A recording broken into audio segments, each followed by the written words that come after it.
Instead of telling you what I think you should be doing or how you could be better, or I thought, well, let me just speak from the heart, speak from my gut, and really not have anything prepared, but just tell you what's worked for me.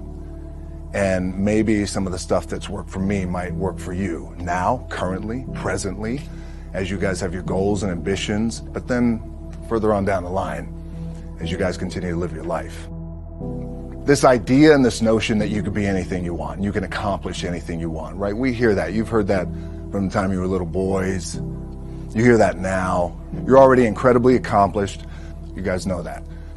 The thing that has worked for me is to remember the hard times. So, and I'm sure you guys all have your processes. And again, I'm going to tell you what's worked for me. So before a big movie comes out, before, back in the days when I was wrestling with WWE, a WrestleMania match, anything big that would happen, I would always take a moment and I'd just remind myself, all right, I was evicted when I was 14. We were kicked off the island. We couldn't live in Hawaii. Had no place to live. A lot of shit happened then when I moved to Nashville. I was arrested multiple times by the time I was 16 years old.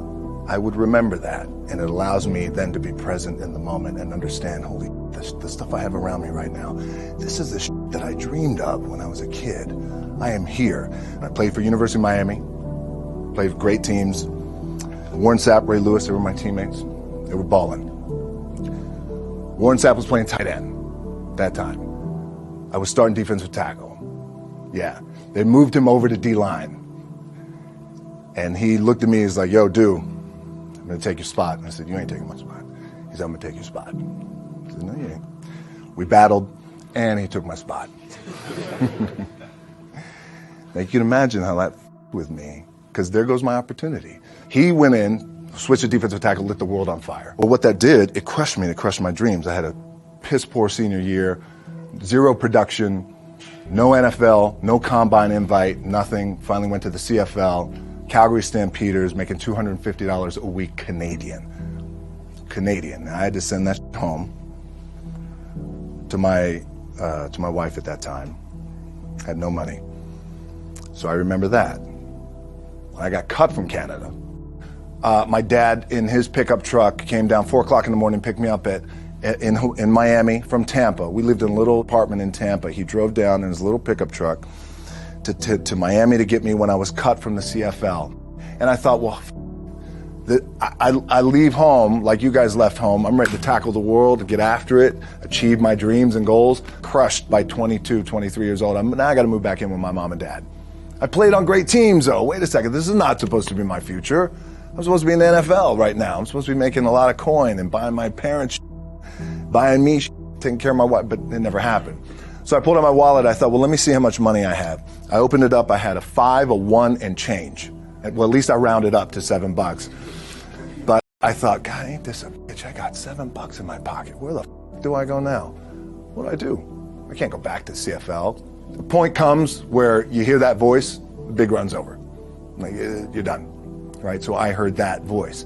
So as Coach was saying, man, I hold on to that. I'm telling you, I keep my back is up against this mother. We laugh, we joke, we have a good time, but my back is still up against this mother. I do not forget it.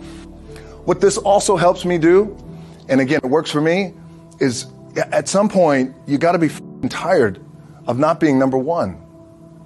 You have to be, and you gotta play angry, and I play angry. Now, I'm cool and calm with my approach, and when I step out on my field, which is a set, or, you know, like, there's some, and you're always gonna have haters, and haters are like, well, God damn, man, how many movies are you gonna make, or how much shit are you gonna do? Like, you do a lot of shit. I say, yes, it's my ambition. Of course, why not? I could do it. Yeah, I love what I do. And not only that, but in what world do we not work every day? My back is up against this thing, you know, and I started to play angry, by the way, and I still play angry. My last match, Brock Lesnar, transitioned, and I realized if I had to be great at something, I wanted to be great in this world of Hollywood and movie making and producing and entertainment, I had to commit, and like you guys have to commit. Obviously, you commit to something, commit to the goal. So I quietly retired. 2 years later, I thought, what did I do with my career? Because my movies were not doing well. I was written off. I was like, it was around 2006, 2007. I was like, I left. I pulled a Jim Brown. I left when I was on top, like #1 in the wrestling business, and I left. It was a ballsy, gutsy, some call it stupid move, but I had to commit and I had to follow what was in my gut.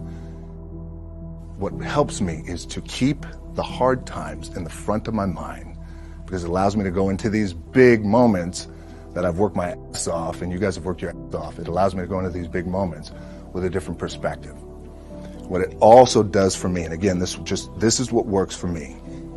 Like, my back is up against this mother. Every day, it's against this fucking wall. But it's up against this mother, because it's what I believe in. And when my back is against this mother, then there's nowhere to go. But that way. That's it. Doesn't mean you don't smile. Doesn't mean you don't laugh and joke. Quote, right? You're happy. I'm happy. I'm a happy guy. But when it comes to business and when it comes to executing, it's up against this. And I got to go that way. And I don't give a fuck who is in front of me. They're not going to stop me. The key for me was, where does it start? What's the anchor? What's the anchor? So I could have all these ambitions, and you guys have all these ambitions, which is great. It's important. I'll play this role, you'll play that role. I'll execute this thing, and it'll come out this summer. You guys will execute this thing during the summer, right, when it's time to really put in a lot more work. But the key with me is just always finding what the anchor is. And the anchor is getting up at 4 o'clock in the morning every day before anybody else, and grounding my thought process is in the no one will outwork me. No one. I love and I respect you guys. Motherfucker won't outwork me. All starts with this.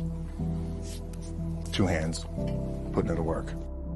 As you guys know, there's nothing you can't accomplish. You're gonna go on, you're gonna become world champions.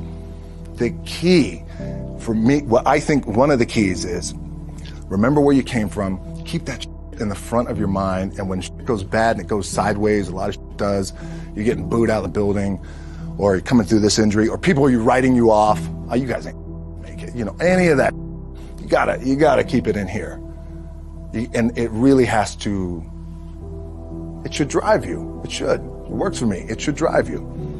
You got all the talent in the world. It's all here. Really, the 2 things I want to say are, you got to be the hardest workers in the room. And don't f the opportunity up.